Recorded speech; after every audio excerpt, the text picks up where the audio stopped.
बौद्ध धर्म से संबंधित प्रश्नों का अध्ययन करेंगे। तो चलिए शुरुआत करते हैं पहले प्रश्न से। देखिए, पहला प्रश्न हमारा यहाँ पे है कि गौतम बुद्ध का जन्म कब हुआ था।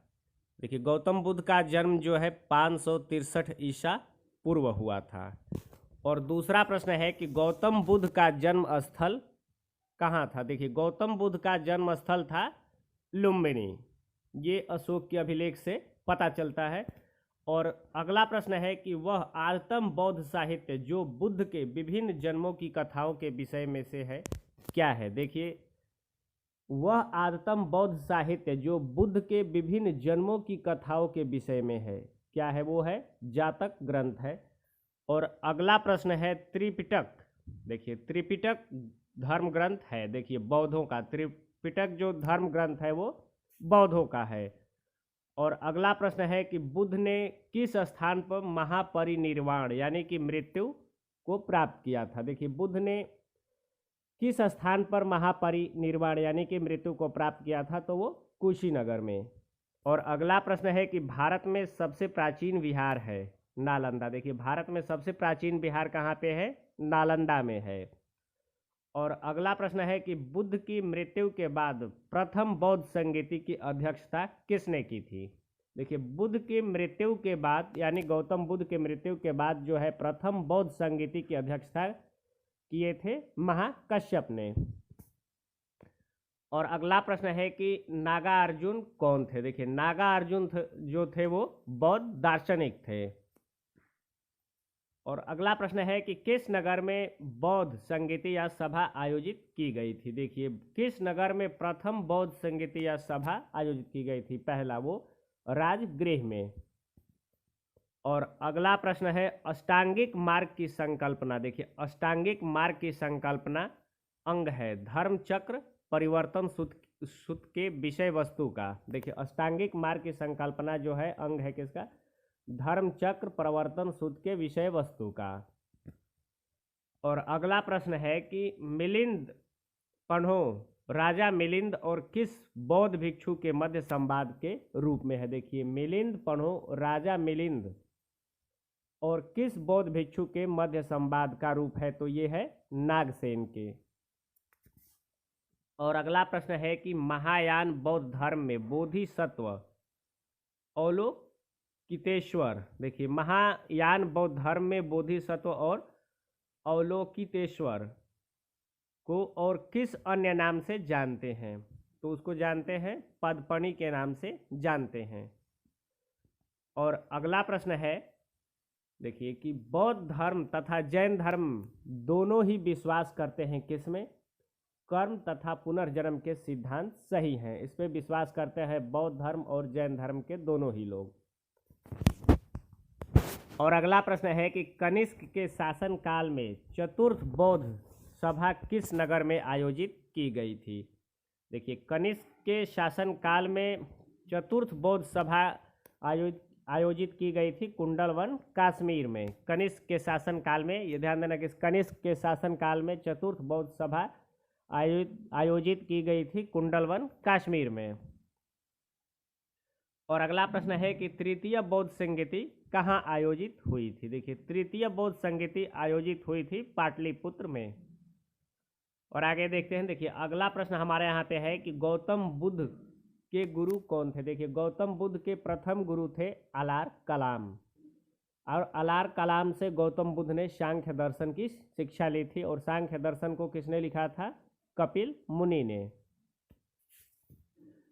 और दूसरे गुरु थे रुद्रकराम पोत।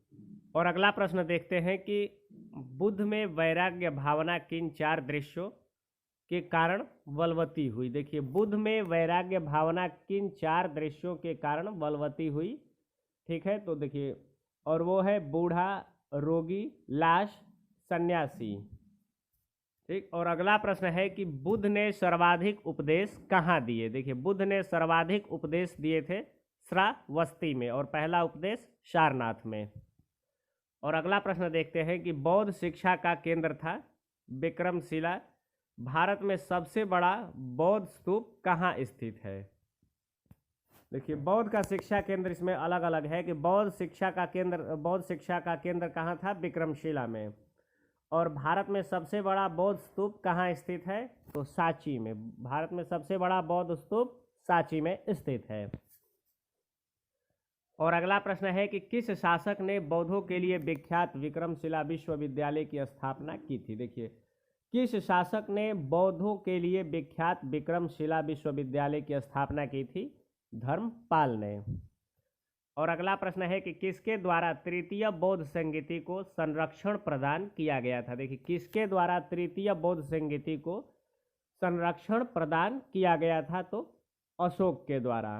देखिए, और अगला प्रश्न है कि बौद्ध ग्रंथ पीटकों की रचना किस भाषा में की गई? देखिए, बौद्ध ग्रंथ के जो पीटक ग्रंथ है उनकी रचना किस भाषा में की गई थी? तो वो पाली भाषा में की गई थी। और अगला प्रश्न है कि कश्मीर में कनिष्क के शासनकाल में जो बौद्ध संगीति आयोजित हुई थी उसकी अध्यक्षता किसने की थी? देखिए, कनिष्क के शासनकाल में जो बौद्ध संगीति आयोजित हुई थी उसकी अध्यक्षता की थी वसुमित्र ने। और अगला प्रश्न है कि देखिए, मठ, मंदिर और स्तूप किस धर्म से संबंधित है? देखिए, मठ, मंदिर और स्तूप वो बौद्ध धर्म से संबंधित है। और अगला प्रश्न है कि बौद्ध धर्म एवं जैन धर्म दोनों के उपदेश किस शासन काल में दिए गए थे? देखिए, बौद्ध धर्म और जैन धर्म दोनों के उपदेश किसके शासन काल में दिए गए थे? तो बिंबिसार के शासन काल में दिए गए थे। और अगला प्रश्न है कि गौतम बुद्ध ने अपना प्रथम उपदेश कहाँ दिया था? देखिए, सारनाथ में। गौतम बुद्ध ने अपना प्रथम उपदेश कहाँ दिया था? सारनाथ में। और सबसे अधिक अपना उपदेश दिया था श्रावस्ती में। और अगला प्रश्न है कि बौद्ध धर्म ग्रहण करने वाली पहली महिला कौन थी? देखिए, बौद्ध धर्म ग्रहण करने वाली पहली महिला थी महाप्रजापति गौतमी, इनकी मौसी। और अगला प्रश्न है जातक, इससे पहले गौतम बुद्ध की जो माता का नाम था वो था महामाया।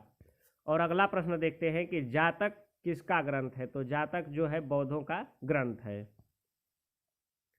और अगला प्रश्न है कि सिद्धार्थ यानी कि बुद्ध को ज्ञान प्राप्त कहाँ हुआ था? देखिए, सिद्धार्थ यानी कि गौतम बुद्ध को ज्ञान प्राप्त जो हुआ था बोध गया बिहार में, और बोधि वृक्ष के नीचे प्राप्त हुआ था, यानी पीपल वृक्ष के नीचे, जिसे बोधि वृक्ष कहा गया। और अगला प्रश्न है कि सारनाथ में बुद्ध का प्रथम प्रवचन कहलाता है। देखिए, सारनाथ में बुद्ध का जो प्रथम उपदेश था वो क्या कहलाया? धर्म चक्र परिवर्तन। और अगला प्रश्न है कि बौद्ध धर्म ने समाज के किन वर्गों पर महत्वपूर्ण प्रकाश डाला? देखिए, बौद्ध धर्म ने समाज के किन वर्गों पर महत्वपूर्ण प्रभाव डाला?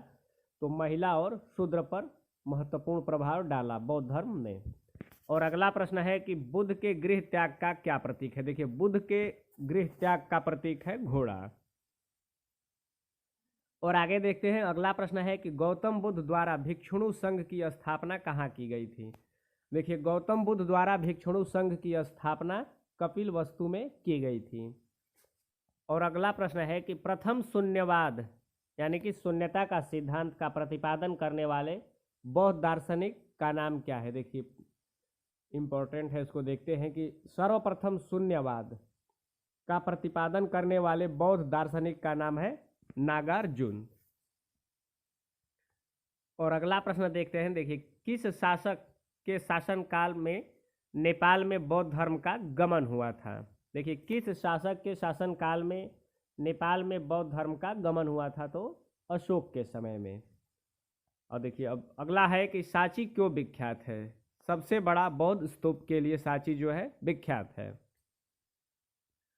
और अगला प्रश्न है कि किस भाषा का ज़्यादा प्रयोग बौद्धवाद के प्रचार के लिए किया गया? देखिए, किस भाषा का सबसे ज़्यादा प्रयोग बौद्धवाद के प्रचार के लिए किया गया? तो वो पाली भाषा के लिए।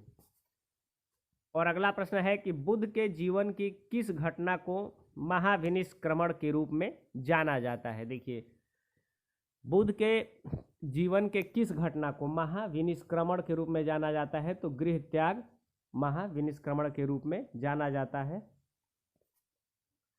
और अगला प्रश्न है कि गौतम बुद्ध की माँ किस वंश से संबंधित थी? देखिए, गौतम बुद्ध की माँ जो थी वो कोलीय वंश से संबंधित थी। और आगे देखते हैं। देखिए अगला प्रश्न है कि किस राजा के एक अभिलेख से सूचना मिलती है कि शाक्य मुनि गौतम बुद्ध का जन्म लुम्बिनी में हुआ था। तो वो अशोक के अभिलेख से। और अगला देखते हैं कि बुद्ध ने सर्वाधिक उपदेश कहाँ दिए थे? श्रावस्ती में। तो आज के लिए इतना ही, धन्यवाद।